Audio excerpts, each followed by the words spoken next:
நான் உங்கள் பேரரசு. இந்த சேனல் அரசபை சேனல். இது என்னுடைய சேனல். தொடர்ந்து உங்களோட பல விஷயங்களை இந்த சேனல் மூலிமா நான் பகிர்ந்துக்க தயாராக இருக்கேன். அதனால் இந்த சேனலை லைக் பண்ணுங்கள், ஷேர் பண்ணுங்கள், சப்ஸ்கிரைப் பண்ணுங்கள். அனைவருக்கும் வணக்கம். உங்கள் பேரரசு பேசுகிறேன். இப்போ அரசியல் கட்சியில் நிறைய அரசியல்வாதிகள் எல்லா கட்சியிலுமே ஒரு தமிழுக்கு ஆதரவாக இருக்க மாதிரி ஒரு தோரணையில் எங்களுக்கு மும்மொழி கொள்கைக்கு நாங்கள் உடன்பட மாட்டோம், இருமொழி கொள்கை தான் எங்கள் கொள்கை அப்படிங்கிறாங்க.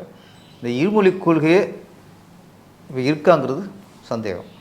மும்மொழி விடுங்க, இருமொழி கொள்கையிலோ இல்லை. இப்போ ஒரு மொழி கொள்கை தான். உண்மையிலே ஆங்கிலம் தான் நிறைய பள்ளிகளில் ஆங்கிலம் தான் இருக்குது. தமிழை காண ஃபஸ்ட்டு நம்ம இருமொழி கொள்கை சொல்கிற காரணமே தமிழை காப்பாற்றதான். தமிழ் அழிஞ்சிடக்கூடாதுங்கிறது தான். ஹிந்தின்னு ஒன்று வந்துச்சுன்னா தமிழ் அழிஞ்சிருங்க ஒரே காரணத்துக்காக நம்ம இருமொழி கொள்கையை நம்ம தூக்கி வச்சு கொண்டாடிக்கிருக்கோம். நீங்கள் ஹிந்தி வேணாம், தமிழ் இருக்கா? இங்கிலீஷ் இருக்குது. பள்ளிகளில் இங்கிலீஷ் இருக்கிற அளவுக்கு இன்றைக்கி தமிழ் இருக்கா? தனியார் பள்ளிக்கூடம் நிறைய பள்ளிக்கூடங்களில் தமிழ் பாடமும் இல்லை. 5வது வரைக்கும் 6வது வரைக்கும் தமிழ் பாடங்களும் இல்லை. முழுக்க முழுக்க ஆங்கிலம் தான்.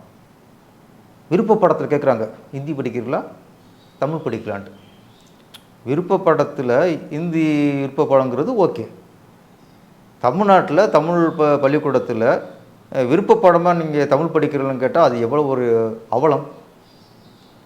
அப்போ நான் சொல்கிறேன், இருமொழியே இல்லை இங்கே. ஃபஸ்ட்டு ஒரு மொழி தான் இருக்குது.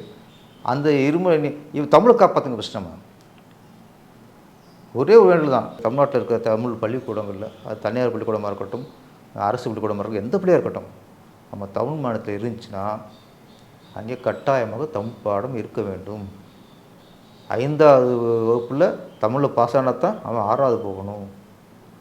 10th அவன் தமிழ் பாடம் கட்டாப்பாடம் இருந்து தமிழில் பாஸ் ஆனாதான் அவன் +1 போகணும். இது வேணும். அப்போ தான் இது தமிழ்நாடு. அப்போ தான் தமிழை வாழ வைக்கணும்னு அர்த்தம். நம்ம தமிழ் இங்கே தொலைச்சிக்கிட்டு இருக்கோம். அப்புறம் நம்ம இந்தியை வேணாம் சொல்லிக்கிட்டு இருக்குமே தவிர தமிழ் இங்கே என்னாச்சு யாரும் கவலைப்படுறா? நம்ம இந்துக்கு சோறு போட மாட்டேங்கிறோம், இந்திக்கும் தண்ணி கொடுக்க மாட்டேங்கிறோம். ஓகே, இங்கே இருக்க நம்ம தமிழ் குழந்தைக்கு பால் கொடுக்குறோமா, அதுக்கு எடுத்த தண்ணி கொடுக்குறோமா, அதுக்கு பசிக்குதே அதுக்கு சோறு கொடுக்க நினைக்கிறோமா? இதை பட்னியாக போட்டுட்டு நீங்கள் இந்திக்கு சோறு போட மாட்டேன்னா இந்த இருமொழி கொள்கை, ஒரு மொழி கொள்கை, மும்மொழி கொள்கை இதெல்லாம் மக்களை ஏமாத்துகிற ஒரு விஷயம். முதல்ல தமிழை காப்பாற்றுறதுக்கு என்ன வழி? இது அரசியல் கருத்து இல்லை. இது நம்ம தமிழ் சமூகத்துக்கான கருத்து. இது நான் ஒரு அரசியல்வாதி சொல்கிறேன், ஒரு ஆளுங்கட்சியை சொல்கிறேன், அது இல்லை. இது ஆளுங்கட்சியும் இது கவனத்தில் கொள்ளணும். எல்லா கட்சிகளும் தமிழ் பற்ற வெளிப்படுத்துகிறாங்களே, நாங்கள் தமிழன், பச்சை தமிழன், மஞ்சள் தமிழன்லாம். நீங்கள் முதல்ல இந்த தமிழ் மொழியை எந்த நிலைமையில் இருக்குன்னு நீங்கள் பார்த்துக்கணும். ஃபஸ்ட்டு நம்ம தமிழ் வாழ்க எப்படி வாழும்? வாழாதில்ல. அதை வாழ வைக்கிறதுக்கு என்ன வழி இருக்குது? எந்த ஸ்கூலுமே தமிழ் இல்லைன்னா அப்போ தமிழ் இப்படி வாழும். அதனால் இது அரசியல்வாதிகள், சமூக ஆர்வலர்கள், முக்கியமாக நான் சொல்கிறேன் பெற்றோர்கள். நான் தமிழன் என் குழந்தை தாய்மொழி தமிழ்னா இன்றைக்கி நீங்கள் மனசாட்சி தொட்டு சொல்லுங்கள்.